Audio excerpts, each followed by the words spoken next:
বাংলাদেশ যেন ভারতে গিয়েই টি-20 বিশ্বকাপটা খেলে, সেজন্য বাংলাদেশকে অনুরোধ করতে, বাংলাদেশের মন গলাতে শনিবার ঢাকায় আসছে আইসিসির প্রতিনিধি দল। উদ্দেশ্য বা লক্ষ্য স্পষ্ট, একটাই, বাংলাদেশ যেন ভারতে গিয়ে বিশ্বকাপটা খেলে। বাংলাদেশ ক্রিকেট বোর্ড এর আগে যে অবস্থান নিয়েছিল এখনো পর্যন্ত সেই অবস্থানেই স্পষ্ট, বাংলাদেশ ভারতে গিয়ে বিশ্বকাপ খেলবে না।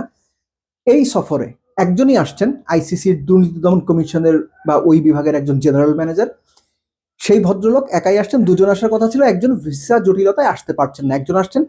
তিনি শুধু বাংলাদেশ ক্রিকেট বোর্ডের সঙ্গে না, বাংলাদেশ সরকার কিংবা যুব এবং ক্রীড়া মন্ত্রণালয়ের সম্মানিত উপদেষ্টার সঙ্গে, অর্থাৎ মিস্টার আসিফ নজরুলের সঙ্গেও বৈঠক করবেন বা সভা করে অনুরোধ করবেন বাংলাদেশ যেন ভারতে খেলতে যায়। তবে বাংলাদেশের অবস্থান কিন্তু আগের মতোই আছে। প্রাণ সসের মাখামাখি টেস্ট বার্গারকে করে তোলে আরো ইয়ামি আরো জোস। প্রাণ সস, সসের বস। আগের মতো অবস্থান আছে মানে বাংলাদেশ ভারতে গিয়ে টি-20 বিশ্বকাপটা খেলবে না। খেলবে না মানে খেলবে না। যতটুকু জানা গেছে, প্রথমত তারা বাংলাদেশকে অনুরোধ করবে, এর আগেও যেটা হয়েছে ইমেইলের মাধ্যমে, তার পরবর্তীতে জুম মিটিং এর মাধ্যমে।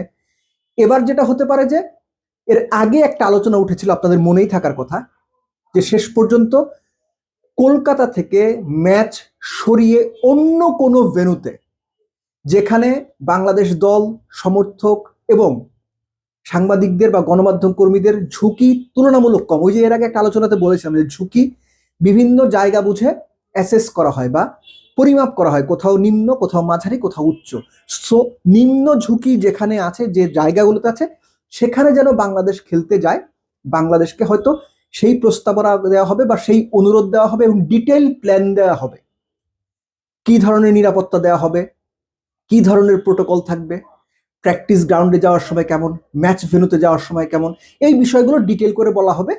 কিন্তু মূল সুর একটাই, ভেন্যু বদল করে হোক কিংবা ভেন্যু সরিয়ে দিয়ে হোক, ভারতে গিয়ে যেন বাংলাদেশ টি-20 বিশ্বকাপটা খেলে। আর বাংলাদেশের তরফ থেকে কি বলা হবে, প্রথমত বাংলাদেশ ভারতে গিয়ে টি-20 বিশ্বকাপ খেলতে চান, এটা তো একটা স্ট্যান্ড। দ্বিতীয় যে বিষয়টা, সেই আগের অবস্থানই, যে প্রয়োজনে বাংলাদেশকে যেন বি গ্রুপে, অর্থাৎ বি গ্রুপে যে অন্যান্য দলগুলো আছে, শ্রীলঙ্কা, অস্ট্রেলিয়া, জিম্বাবুয়ে কিংবা অন্যান্য যে দলগুলো আছে, সেখানে বাংলাদেশকে যেন সরিয়ে দেওয়া হয় কিংবা সেখান থেকে একটা দল রিপ্লেস করে যেন বাংলাদেশকে পাঠানো হয়। শেষ পর্যন্ত বাংলাদেশ হয়তো অফিসিয়ালি এই অনুরোধটা আইসিসিকে করতে পারে যে ঠিক আছে, আমাদের ভেন্যু পরিবর্তন করে দাও, সেখান থেকে দল বদল করে দাও, বাংলাদেশ ওই গ্রুপে যাচ্ছে, ওই গ্রুপ থেকে একটা দল বাংলাদেশে আসছে, এরকম একটা ব্যাপার স্যাপার বাংলাদেশের পক্ষ থেকে এই অনুরোধ কিংবা এই দাবি করা হতে পারে। সো ওয়েট করতে হচ্ছে শনিবার দিনটা।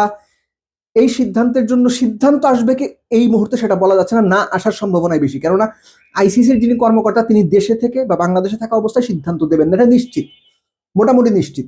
তিনি আইসিসিতে ফিরে যাবেন, সেখানে গিয়ে রিপোর্ট করবেন, তারপর হচ্ছে সিদ্ধান্ত নেওয়া হবে অ্যাকচুয়ালি বাংলাদেশের সম্পর্কে বা বাংলাদেশের টি-20 বিশ্বকাপ ভেন্যু জটিলতা সম্পর্কে আইসিসি কি ডিসিশন নেয়।